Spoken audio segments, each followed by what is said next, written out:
Greetings, I am Steve Clements, contributing editor at The Hill. Thank you so much for joining us for our event, 50 Plus Women Voters and the Midterms. A consistent voter, women over 50 will once again make their voices heard in the November elections. The midterms come at a time when inflation and the rising cost of living are squeezing American households. Powering these households and feeling the pinch are women over 50 who typically turn up in large numbers for midterm elections and could be deciding the fate of the House and the Senate and many other races in the country for that matter. What are the priorities of 50 plus women voters? Do they feel seen and heard by their country and their elected officials? What issues are top of mind as they head to the polls? Today we're going to attempt to answer these questions and more. But before we get underway, a few housekeeping notes. You can tweet us at The Hill events using the hashtag #TheHillMidterms. We're broadcasting live and we'll take your questions throughout the program. And if you experience any trouble with the live stream, just refresh the page. To set the stage for us today, we will begin with our panel of experts who have crunched the numbers and can share the top priorities for this important voter group.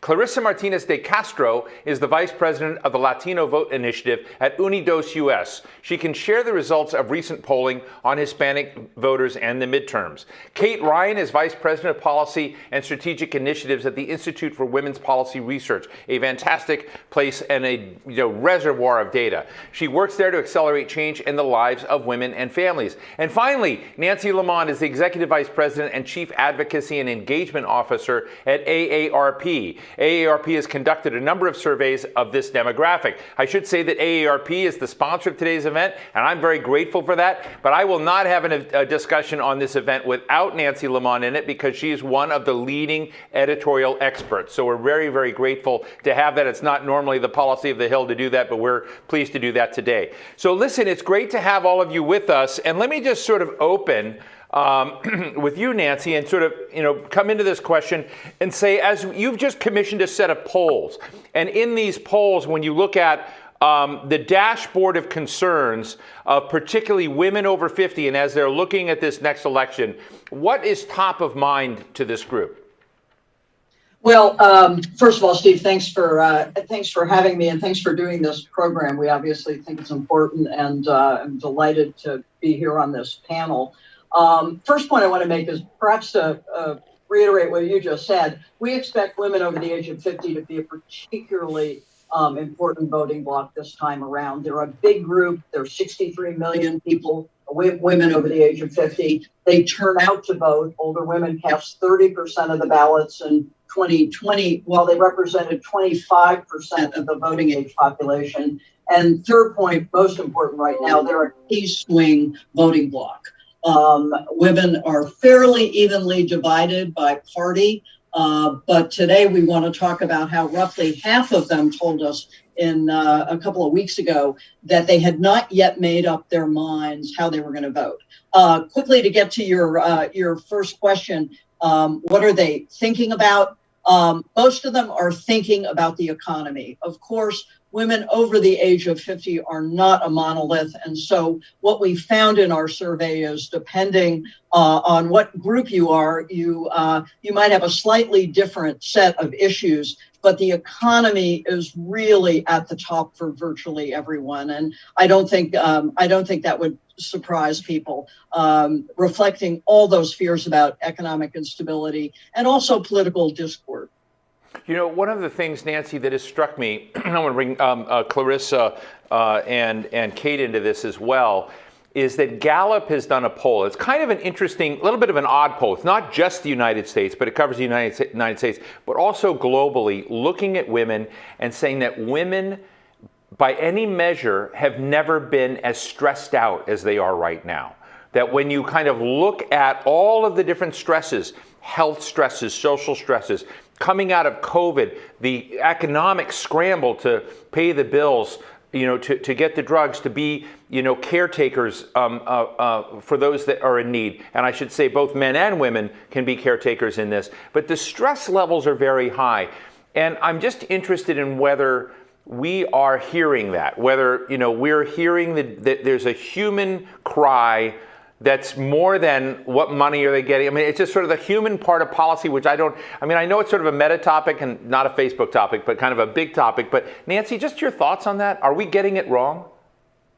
It is certainly true that women over the age of 50, we did focus groups in the spring, and the overwhelming message from those women was that they felt invisible. They felt that public officials did not understand their day-to-day lives, were not talking about issues that resonated with them. And, I've been at a lot of focus groups over the many years I've worked on these issues. And I have to say, I was really taken aback by the level of kind of frustration and concern, so much so that we've just recently launched a campaign, social media, In My Shoes, where we invited women to tell us kind of what their story is or what they would want policymakers to focus on. We had 33,000 stories come to us within a few days. And I think this speaks to the fact that they don't feel seen as you said, as caregivers, as the kind of deciders in the family about healthcare, as the providers, and as the main jugglers of everything that has to go on. Well, thank you. Clarissa, I'm such a fan of Unidos US, as you know, Janet Mejia, many of your colleagues, and have talked with them so frequently on basically how Hispanic women are seeing their terrain, what are their priorities, and my understanding is you've done some of your own polling to get a sense of what's high on the list and what some of the big seismic shifts, the big shocks in this election are, Supreme Court cases perhaps being one of them. But I'm just interested in how the constituency you've been talking to is seeing this upcoming election. Thank you, Steve, and thanks, Nancy and Kate, for the opportunity to join you in this conversation. We're delighted to be here. I was listening to a story on the polling that AARP did, and there was so much in that, even though it's focused on women over 50, that resembles not only Hispanic women voters over 50, but the Hispanic electorate as a whole. To your question, Steve, so among the top priorities for the electorate, and this was a very robust national and multi-state poll, what we saw is that there was a seismic shift among some of the priorities. By that, I mean gun violence reached the second top priority, in abortion, the number 5, which it has never been at that level. And there was also an exclamation point put after some issues that have been historically at the top of Latino voters' agenda: the economy and jobs, the cost of healthcare, and rising in that scale also housing. But to tracking back to the bridge between these two, the Latino constituency overall and women over 50, I would say that for Latina voters over 50, also the inflation is part of that exclamation point on pocketbook issues. And it's not surprising, right? If we think back during the pandemic, which we haven't fully emerged from, Hispanics were disproportionately impacted, and women in particular, Latinas in the workforce, ended up with a heavier load on family care, child care, that they had to respond to during shutdowns, schools in particular. So the community is still reeling from that, and the disproportionate effects were both health and economic. So then you add the current environment with inflation, and it's no surprise that inflation is at the top. But with that, also jobs, right? And the reasons there are similar across Latino voters, I would say, that jobs just don't pay enough to make ends meet. The one thing that emerged slightly different for Latina women over 50, and I think that goes with some of the story that Nancy's telling, is that in addition to their concerns about jobs being that they don't pay enough and that they're having to pick up extra shifts because there's a shortage of workers, some of these women also said that they are concerned they're having to deal with a lot of hostile customers or that they don't feel safe in the workplace. Well, Chloe, so let me ask one just other deeper question on this. I've talked to Nancy for years about 50 plus women voters being the most dependable voter, that they're the ones who say they're going to vote, and guess what? They do vote. You go talk to young people, they say they're going to go vote, and they don't go vote. I mean, I know some of you watching right now are young people and you're going to go vote, and I really want you to do that. But it's just in proportion. You know, this voting block is a very, very important voting block. And I told Nancy Lamont once, I said, they're sort of the taken for granted voter, because it's like all these other votes that are less dependable, the system chases much more vigorously. And like the 50 plus women's voters, not chased at all. And I'm just interested in the Hispanic community, is your level of engagement with the electoral system, with voting. You know, are issues of voting rights very important in the Hispanic community? As much as they are in the broad community. I'm just interested in whether there are nuances we should be aware of there. Yes, there, you know, every election cycle, we see a lot of mistaken assumptions or misconceptions about Hispanic voters overall. And of course, some of them also apply to Hispanic women voters overall and those over 50. As a whole, Latinos experience great underinvestment and underengagement from parties and candidates. And that also extends to the demographic of Latinas over 50. And the interesting thing, I think Latinos are sending a wake-up call to both parties. To some extent, you could say that Democrats have coasted on the Republicans being their own worst enemy where it comes to Hispanic voters. But rather than fight to solidify those levels of support, I think that there's a lack of understanding that there is a swing element among Hispanic voters. And so, to Nancy's point, I think particularly right now, when the economy is number one, we see that voters tend to think Republicans are better suited to respond to the economy. And on other issues like healthcare, like abortion, like gun violence, they think Democrats are better suited. In other words, the message here is you have to court these voters. And so far, we haven't seen a commensurate response to try to go after their support. Well, thank you. Kate, let me ask you the same question about what's on the dashboard. You know, recently, I've been engaging a lot of the party officials in both Democratic Party and Republican Party. Both sides, of course, see it slightly differently about what the priorities are. If you talk to the Republican side, they sort of see the Dobbs decision as fading and economic anxiety rising along with gas prices at the pump and inflation numbers, et cetera. And if you talk to the Democrats, they think the Dobbs decision is an exogenous shock that's really been a game changer out there. But other matters, other issues matter as well. But IWPR, the Institute for Women's Policy Research, tweeted out something, and I think it's important to put it out there, and said that black women's unemployment rate fell from 5.9 to 5.4% recently, while white women's unemployment has gone from 2.8 to 2.6%.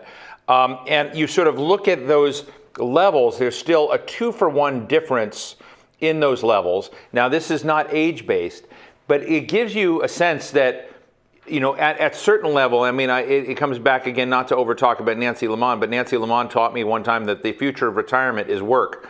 And as you're looking at this for elder, your 50-plus women who are in the workforce, you know, what does it say both about the disparities we have on race, but on the economic stress that people are feeling from your research?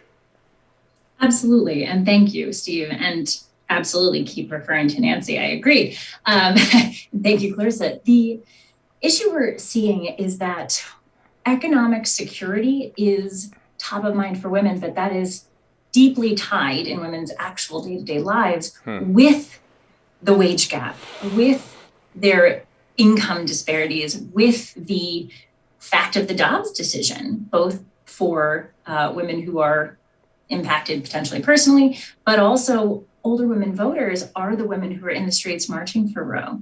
That hits everybody. And we also know that access to abortion is an economic security issue. IWPR actually did research put out last year looking at the fact that abortion restrictions actually cost women and state economies $105 billion annually in lost earnings. Say that number one more time. Million or billion? Billion, $105 billion annually in lost earnings, turnover. So access to abortion is an economic security issue. And it is deeply tied in women's lives, as has been discussed, with childcare. I can say during the pandemic, I have young children, and I can say it impacted my work experience. But I will also say for women voters over 50, my mother and my mother-in-law were who were helping, and how that impacts their retirement, their economic security. One is still working, one is not. But the fact that retirement security is also top of mind, all of these issues are tied together for women in their day-to-day lives. And so the pandemic, the way in which it hit women over 50, some have regained their pre-pandemic levels of employment, but for women 65 and over, that has not been the case. And that is a deep stressor on economic security. So these are directly related issues. Fascinating. Nancy, and all of you, as we sort of look at neglected, forgotten, demeaned voters who matter, what is happening in terms of political organization, political pressure? What are the ways in which this important voting group that has priorities and that has problems and anxieties it wants the political system to respond to, what are you seeing in terms of the ways in which they're communicating that and which they might get traction in the future? Nancy?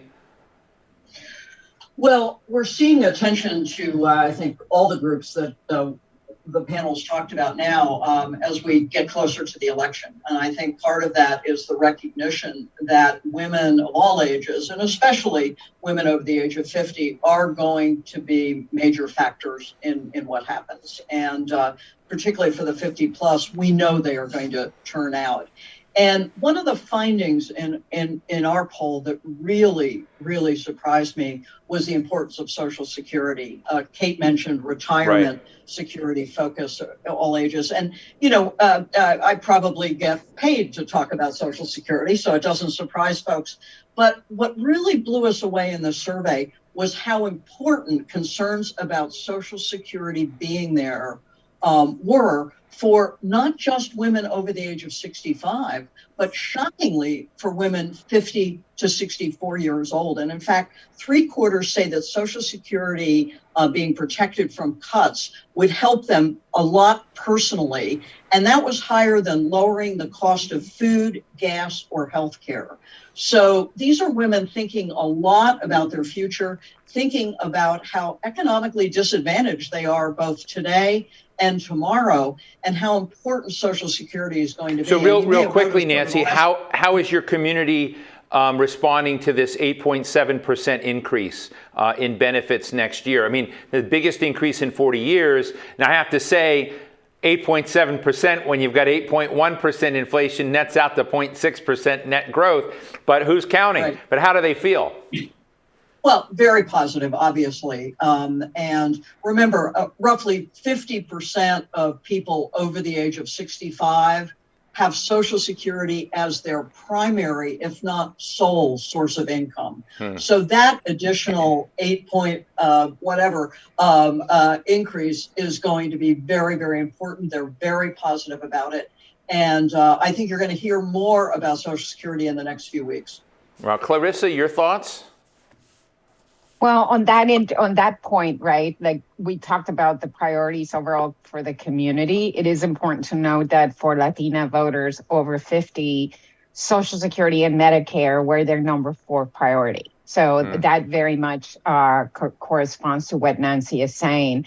I think that one of the things we continue to fight to address the deep hit on the employment situation of Latinas and the challenges they're facing with childcare as they need to re-enter or get solidified in the workforce.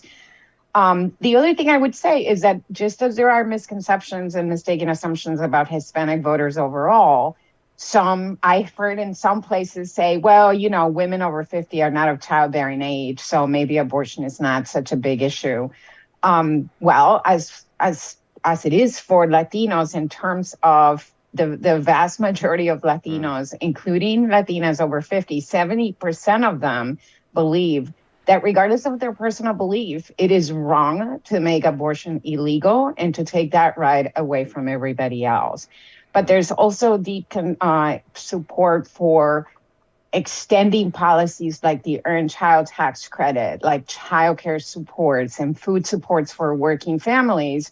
And part of it is because the Latino community, many of us are in intergenerational households, and older women take care of grandkids or are part of this support system in the family.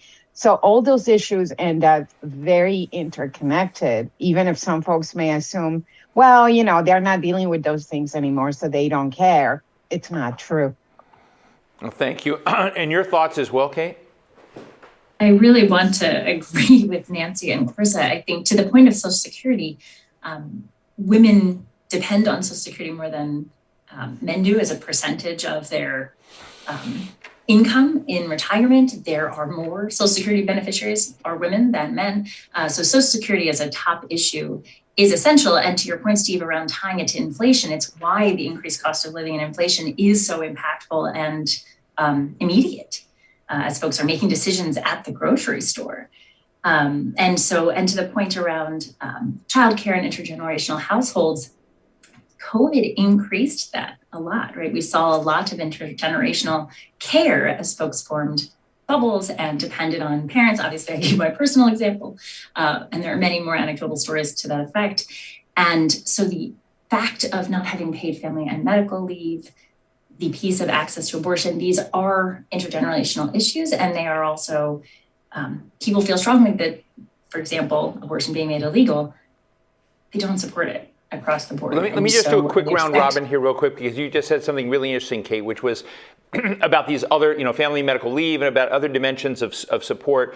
Some of this was going to be in Build Back Better, the big Democratic, Biden administration Build Back Better bill. That blew up. And now we have the Inflation Reduction Act, and almost no one remembers Build Back Better. And I think a lot of both progressives and people that are more pragmatic are saying, oh, we've got the IRA. Are there elements of the IRA that satisfy, I should say, the working women, 50-plus women's voters' needs enough that they're satisfied? Or is there a lingering disappointment that not enough was accomplished? So, Kate, you first, and we'll go to Clarissa and give Nancy the last word. I think the IRA had great things in it. I would note, for example, prescription drug costs, the climate pieces, right? There are important things in the IRA, but there are still concerns around things like paid family and medical leave, things that didn't make it in to the IRA, right? That had been in part Build Back Better. And so it is, I think, really important, including to women 50 and over who tend to care for their families as a whole. And so to limit the issues they care about to things that might impact their children, they're still mothers, and they do still right in the context of caring as grandmothers, that is still important to them. And I think that Nancy's and Clarissa's polling has shown that. Clarissa? Not enough. I think that certainly important steps, but obviously given the road to recovery and the acute impact of the pandemic and now the economic situation, folks need more. I would say that, again, folks are these voters are sending a wake-up call to the parties. And I believe that Latinas over 50, as well as Latinos overall, their growth in the electorate could help strengthen a stabilizing force in our politics. A couple of things that are shared across the board, but for Latinas over 50, for them, candidates who are supported by hate groups or white supremacists is a deal breaker for 54% of them. 47 would not be able to support a candidate who participated in the January 6th riots. 45% would be completely opposed to somebody who supports a complete ban on abortions, and 43% would oppose somebody who is opposed to immigration reform with a path to citizenship. But there we go back to this critical point. Meaningful outreach matters. And if candidates are not reaching out and making their positions and their positions of their opponents known, then they may not be able to capitalize on those areas where they may have an advantage. Absolutely fascinating. Nancy Lamont, last word. Well, we know in every recent election, the cost of healthcare has been a very, very important issue.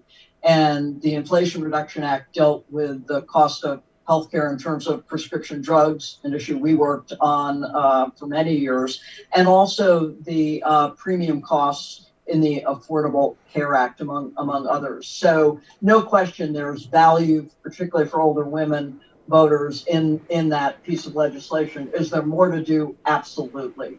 Absolutely. We need to look at many of the issues that Kate and Clarissa have mentioned now, and probably a few others we haven't had a chance to talk about. So much more to be done on behalf of women of all ages. Well, what a fascinating conversation. I know I added a few minutes to it, but I think it was worth it. Clarissa Martinez de Castro, Vice President of the Latino Vote Initiative at Unidos US. So great to talk to you. Kate Ryan, Vice President of Policy and Strategic Initiatives at the Institute for Women's Policy Research. They have a great Twitter feed. And Nancy Lamont, Executive Vice President and Chief Advocacy and Engagement Officer at AARP. Thank you so much for joining me today. Thank you, Steve. Thanks, Steve. Bye, Nancy and Kate. So Nancy Mace is the daughter of a retired Army general and a retired school teacher, and the representative of South Carolina's 1st District. She's also the National Republican Congressional Committee's representative for the 117th Congressional Class. I spoke to her just a short while ago. Take a listen. Representative Mace, it's great to talk to you again. We're in this period just before your next big election. You've come through the primary and you're now running, of course, for South Carolina 1st District coming up. And I guess I'm interested, as we talk today, about what the most dependable voter out there, who happens to be the woman who's over 50 years old, is of all voter categories, the most likely to vote, figures out where they're at and can come in. And I'm just interested in how you interact and sense and feel the priorities of women over 50 in your district. Well, they certainly have greater turnout, women voters, and we're also seeing this year across the country more women registering to vote because of the political climate. Their concerns are very similar to our concerns, and I represent a swing district, and so I think that the South Carolina's 1st Congressional District really is a bellwether for the rest of the country. Economic issues like inflation, that's the number one issue that everyone is facing, including when I talk to women across the district. And the Dobbs decision is another important issue to women over 50. And then also immigration is having an effect on our economy and safety in our communities, and drugs like fentanyl. I mean, mothers are losing their children to fentanyl overdoses. In fact, just down the road from where I'm sitting today on the interstate, there was enough fentanyl that was discovered to kill 1 million people. And so, and it's also about how we communicate when we're talking to people. I think sometimes Republicans come off as unfeeling and very spreadsheets, black and white, and numbers. But when I'm talking to women, I want to share personal stories from other women that I've spoken to, or my own personal stories. When I'm talking about Dobbs, I often talk about my own personal experiences when I was raped when I was 16. So women understand that I'm coming from a very similar perspective. I care just like they do. And that has a lot of meaning when you're talking to women who are out there and women who are going to vote. One of the people we've spoken to earlier in today's program, Nancy Lamont of ARP, I've known for a long time, and she coined this phrase that I kind of refer to every once in a while, said, we've learned that the future of retirement is work. And it raises this interesting, question of how we treat our elder citizens who are going to be continuing to work. Are we embracing that, or are we demeaning them in the process?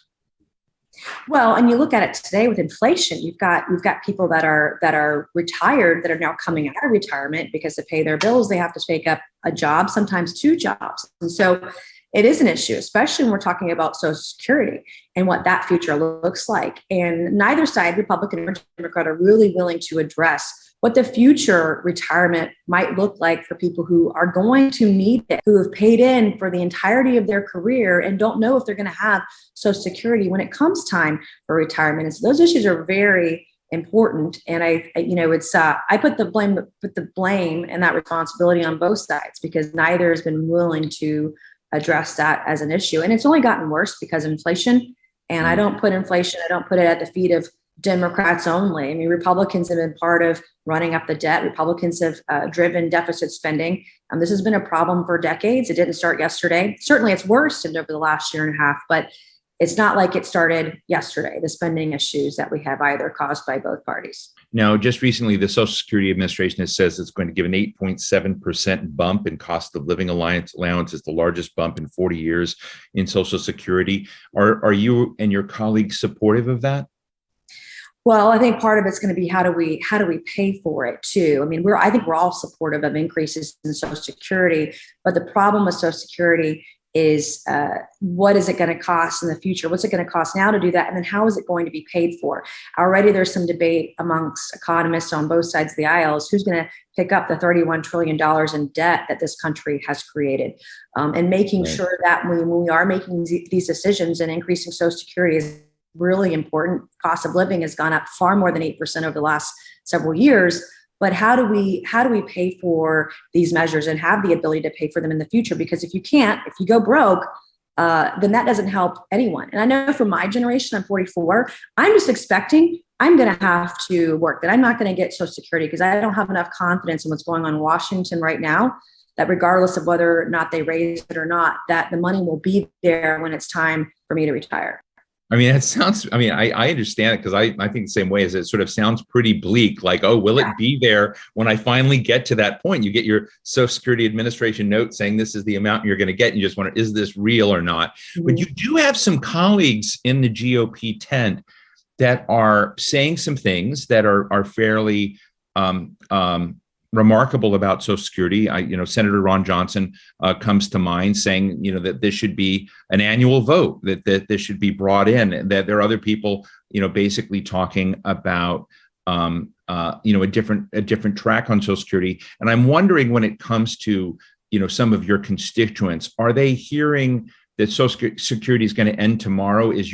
Are some of your party colleagues helping to clarify in this, or are they creating? There is great concern, and the bill. I think some of the bills that you cited. I mean, they're not coming up for a vote. They're not going to get out of the Senate. Right. I don't expect it to, not this legislative session nor the next one. But it is a concern, and I do get asked about it, especially from those that are already on Social Security, that are in retirement, and especially from those that had to come out of retirement and work a job or a second job just to make ends meet because the cost of living has gone up so much. And so, again, this is a place where both sides have to work together on if they truly want to address the issue long term. But both sides really are, I think, timid and afraid to do that because they're afraid of the consequences of folks that may not like the outcome. But at the end of the day, something has to be done. I don't think it has to be where we're all going to lose it, or we're going to raise the age to 80 before you get it. I don't think that's the future either.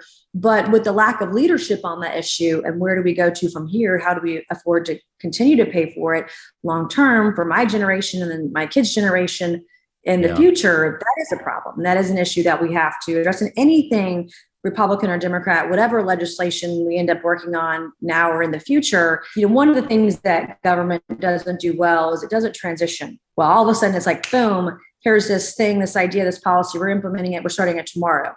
We're giving people time to transition. And so anything that we do, I would say, would not need to be something that's done overnight. Give people time to plan. If it's going to affect future generations, give them 20 years, 30 years to be able to plan for it. But government doesn't think like a business. They don't think that way. But that's one of my biggest cautions is no matter what changes are made to it in the future, if we can get everybody on board on both sides of the aisle, is have time for people to plan for their future.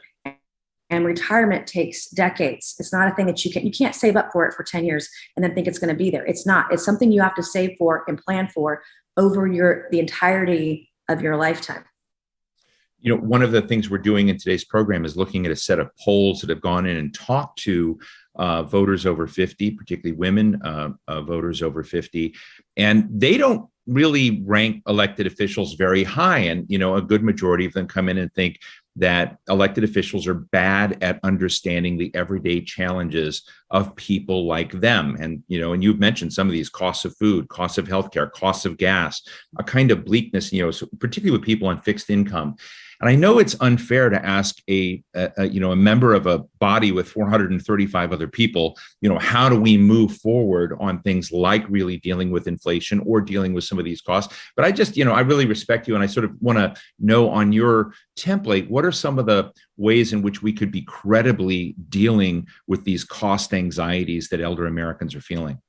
Well, deficit spending would be a good start. When we cannot continue to have the deficit spending. And again, Republicans and Democrats alike have participated in this over the last several years, running up the debt, higher taxes. The infrastructure bill last year, for example, created 42 new taxes in order to pay for it.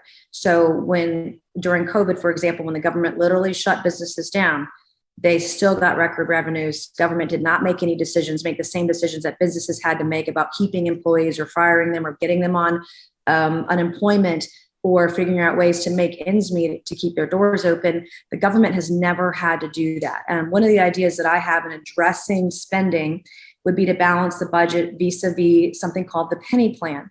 And previous 5 years ago, before COVID, all you would have to do is suspend 1 penny for every future dollar the federal government was spending. You balance the budget in about 5 years. And then after that 5-year period, you could increase spending by over 10% every year thereafter. And of course, depending on tax revenues, et cetera. But today in COVID, post-COVID dollars, you're looking at 5.5 cents on the dollar for every future dollar the federal government would spend in order to balance the budget in 5 years. And so things have gotten far worse, faster than we could imagine, because we've been so irresponsible about how we've gone about running up our debt and having spending that is not paid for. And so that is an issue that we have to look at. Cutting taxes on middle America for millions of Americans is another way to address inflation. And then one of the third things that we need to talk about is supply chain. We're still having supply chain issues, and getting a better grasp, understanding of how we can improve the supply chain situation. And does that mean we incentivize more companies to come out of China, to come back home, or to go south to Mexico, Central and South America? There are a lot of ways that we can address this issue. Rare earth minerals or access to those. And a lot of people don't know that what's on the line in Ukraine. A lot of rare earth minerals are on the line there. Things that we have in all of our devices, our computers, our phones, neon and palladium, those issues. And so we really have to take a long, hard look at the supply chain, making sure that our processes are not contributing to higher prices.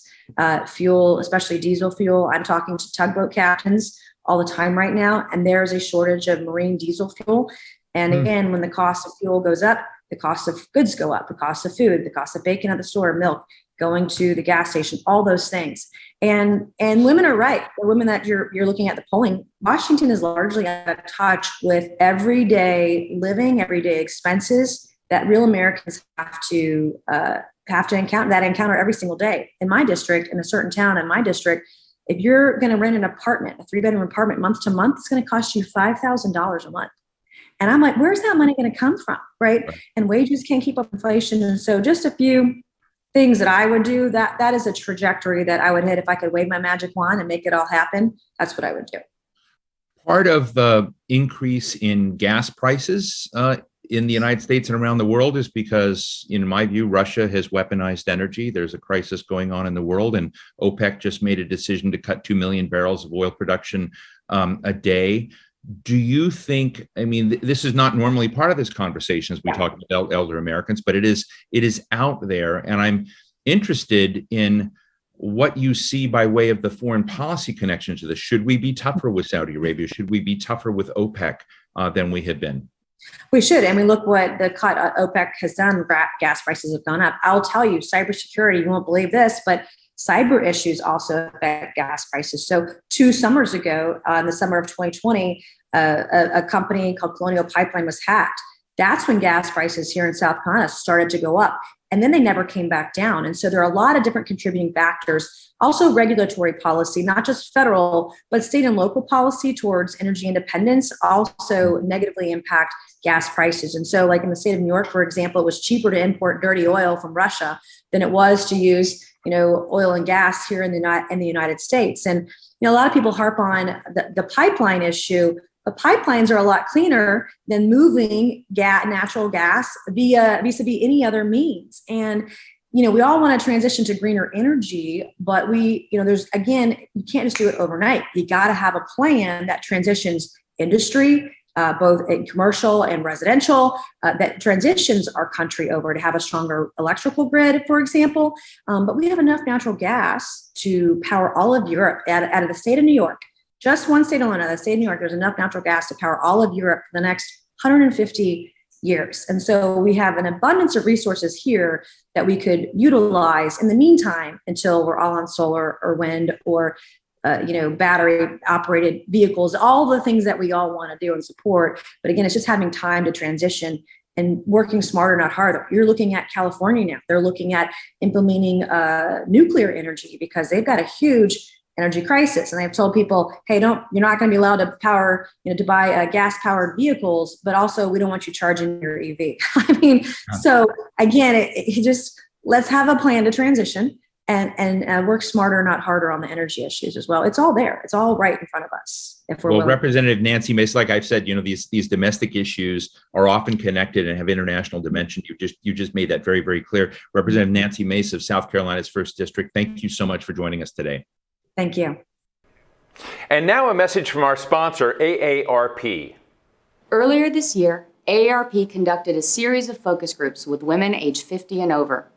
One thing we heard is that politicians are out of touch, that they don't understand people's lives and their daily struggles. The women we talked to said they wanted candidates and elected officials to see how hard they work, how tough it is to make ends meet, and everything they do to take care of their parents, spouses, and other loved ones. One said, I'd love for them to come over and help my 92-year-old mother-in-law get in and out of the shower. Another said, I want to see them in our shoes so they see what we go through. That's the inspiration behind In My Shoes, a new AARP campaign that is shining a light on the everyday challenges facing voters age 50 and over in advance of the November election. Hey, candidates, take a walk in my shoes. And see what my life is like. Understand my challenges. Focus on the things that matter to me. I feel invisible. I feel ignored. I feel invisible and ignored. Politicians aren't listening. It's time for the candidates to listen. Are you listening? Hear us, all of us. Walk in my shoes. Walk in our shoes. What if politicians walked in our shoes? If they had to worry about paying bills, had to wonder if they could afford their prescription drugs, if they struggled to care for a loved one, if politicians walked in our shoes, they'd fight for what we need. Tell them at aarp.org/inmyshoes. Taking care of your parents as they get older is just really hard. I don't think politicians understand that. We moved across the country because his parents were struggling with health problems. I closed my business to take care of them around the clock. And we would do it again, but we took a big financial hit. And we're still climbing out of that hole. If politicians walked in our shoes, maybe they'd understand what we're going through. And they'd fight for us. Many thanks to AARP. My final guest of the afternoon is Representative Debbie Dingle of Michigan's 12th District. She serves in House leadership as a co-chair of the Democratic Policy and Communications Committee. She's also vice chair of the Task Force on Aging and Families. I spoke to her just recently. Representative Dingle, thank you so much for joining us. What I really like about the Hill's program today is that it is looking at data from conversations with voters over 50 in America. And, you see two things right away, that particularly women over 50, they vote, they're engaged, they participate, but they're also ticked off and they feel unheard, particularly by politicians. Now, I know you are hearing them, but I just want to kind of get a sense of where you think this disconnect is that so many seniors in America are being unheard, and what do we do to turn that around? What do people that you deal with on the Hill need to hear? Well, Steve, first, thank you for having me with you. And it's always good to be here for a blunt and honest discussion. I'm hearing two things. You were talking about women. So there are two issues that are on women's minds. But we make a mistake of Democrats if we try to become a single issue party, and I'm certainly not, nor many of the people that I am working with. And yes, choice is a real issue. Roe angered people, women 50 and older. My generation can't believe that we're going backwards, that there are things that we have fought for all of our life that are suddenly challenged, being challenged. But the other issue, and this is a major issue, and I can't decide which issue is going to, I don't believe Michigan, for instance, has broken yet.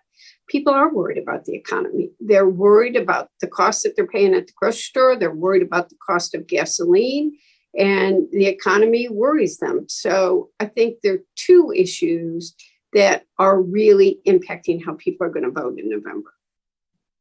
So you mentioned what things are costing. So inflation being out there. I think when you poll and you kind of look at this data, people are struggling to pay the bills. They have to make decisions oftentimes about, their drugs and healthcare, about their rent, about various issues like this. And these are huge issues. And, it's not like Congress can just snap its fingers and solve them all. Another issues which the Republicans have been raising a lot is crime.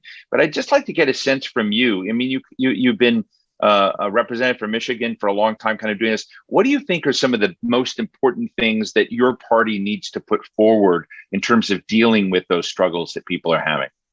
So I think there are a lot of issues, and I think seniors in particular are struggling with many of them. Let me start with healthcare. You're right. They're worried about whether they can afford to go to the doctor, and they're very worried about their medicine. But I'm very clear when I talk to people that we actually did do something in the Congress to address. We've capped the cost of insulin at $35 per month, and that is for anybody that's on Medicare. I want to be really clear that Republicans stripped from that bill a provision that would have capped the cost of insulin for people on private insurance as well.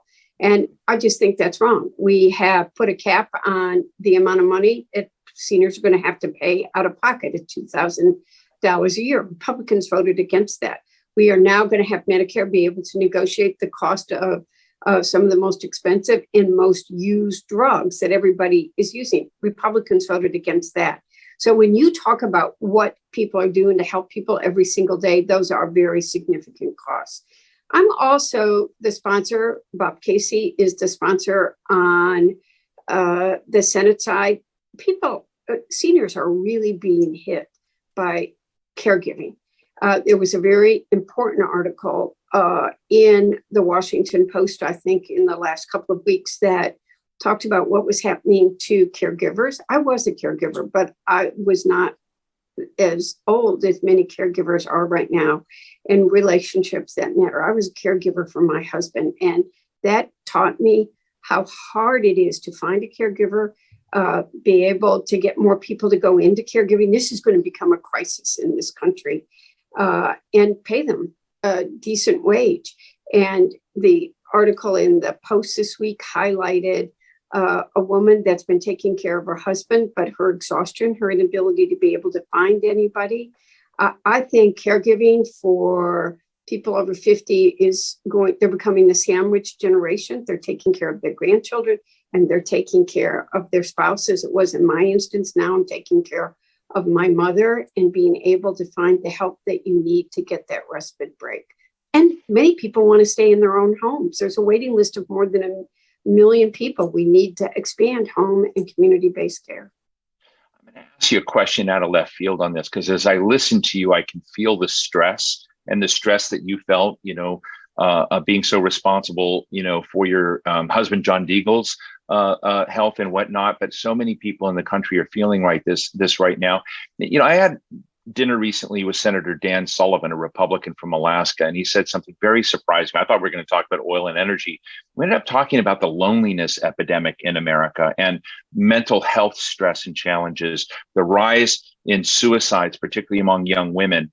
And I guess as we're talking about folks over 50 and their role there, it just kind of all adds up. Are we an empathetic society enough? Are we a human society? Are we missing the action when it comes to helping people be people? Do you know what I'm kind of asking? Because sometimes we deal with these topics in such a sterile way.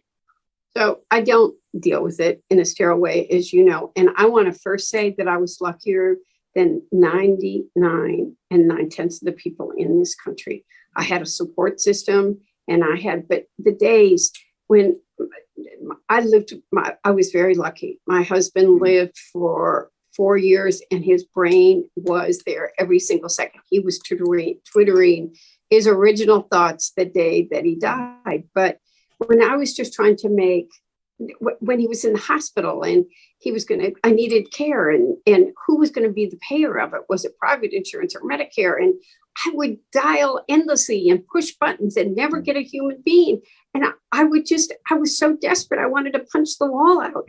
And I finally called my congresswoman. I was trying to stay in the system, but 100 calls later, I ended up calling Liaison on the Hill because I couldn't get anybody to help me. Who was the primary payer? And then you learn how broken the system is, how you can't navigate it. Like after you've been in the hospital the way he was, you have 90 days. And after those 90 days, you have real trouble. And people are desperate. They are scary.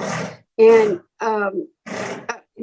we've got to do something to help people. And by the way, but I also think, I say to everybody, during the pandemic, every day I tell people, think about a little act of kindness, because it just helps people. People need somebody to know that they care. And the littlest thing that somebody might do might make all the difference in somebody's day. And we do need to have compassion. And you asked too many subjects there. Mental health is a crisis in this country. Before the pandemic, it was. We don't put resources in. We don't have enough providers. People can't find some place to go. I'm very open. My sister died of a drug overdose, suicide. Yeah.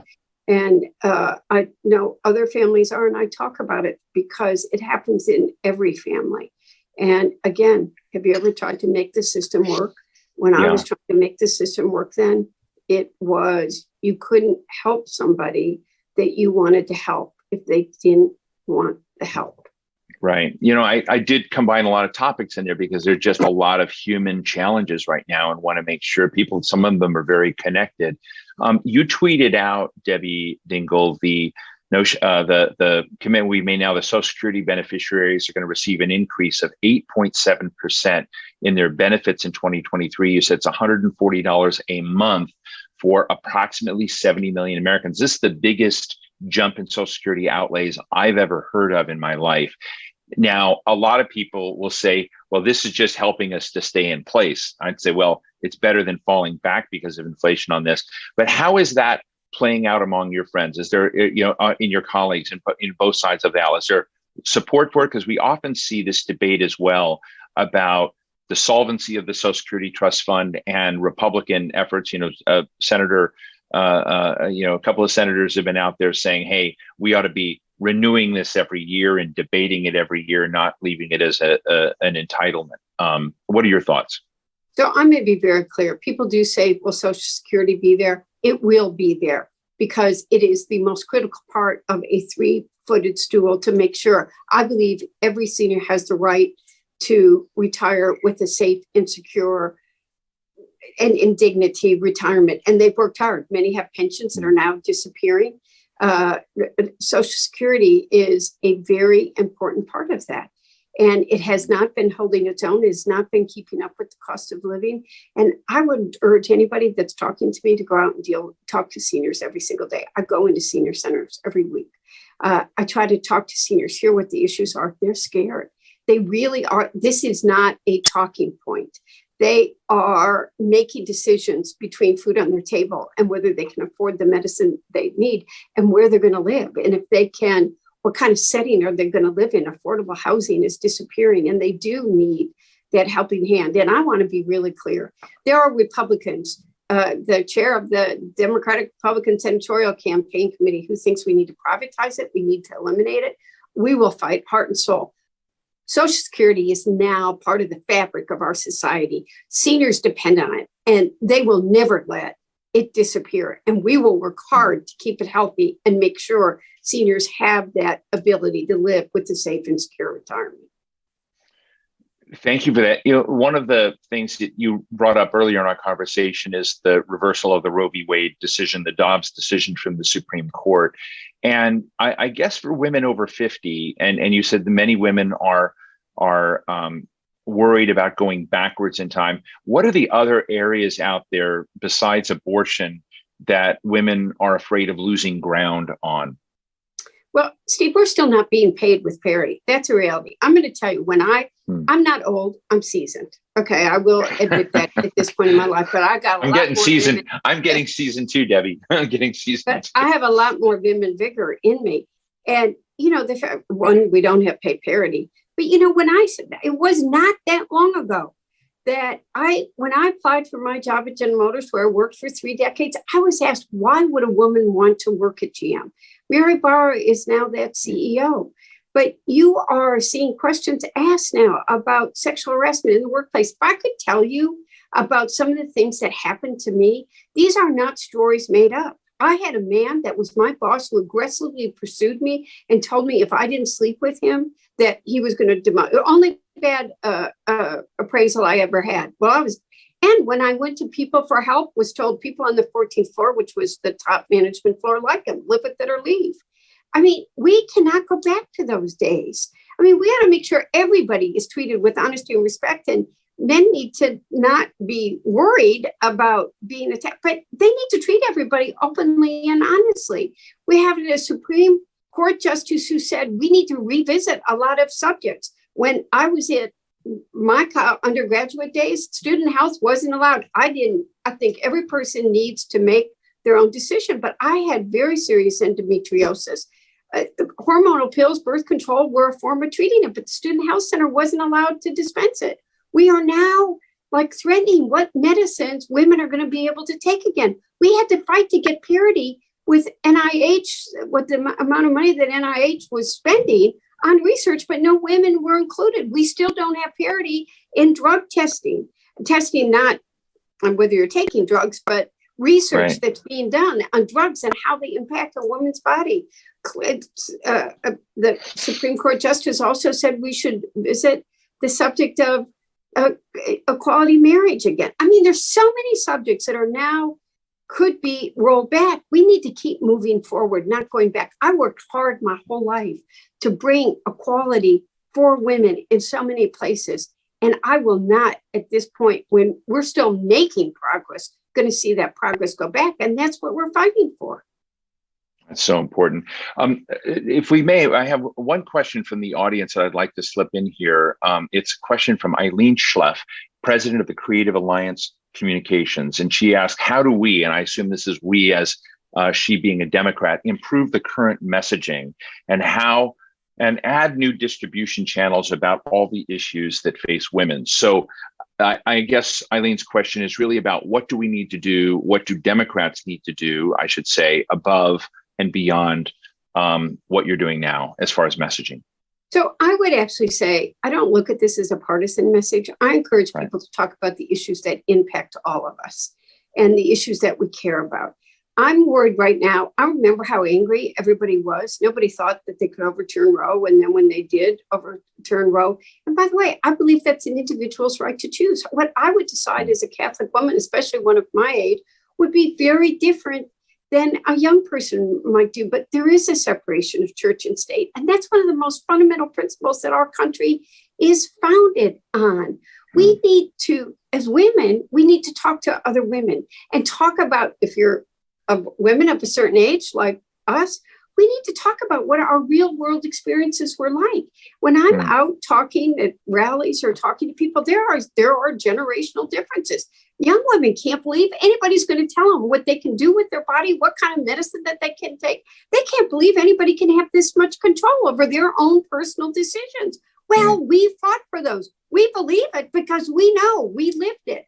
Women of our generation need to share with people the stories that I talk about. When I interviewed for that job, what happened to me early on in the workplace, the kind of power that a man could have over where my job might go or the promotions that I might get. We need to remind people of the progress we've worked for. And we need to get that passion and that enthusiasm again about what we've worked for and make sure that people that are elected to policy roles don't take us backwards, but are focused on moving forward. And I want policymakers, I don't care what party they are, that are going to look forward, but I don't want policymakers going to take us backwards. And while I am a Democrat and I want to see us keep the House, and the president made it clear this week that if we have control of the House and Senate, he will codify Roe versus Wade. I think we need to be talking substance. People need to understand what is at stake.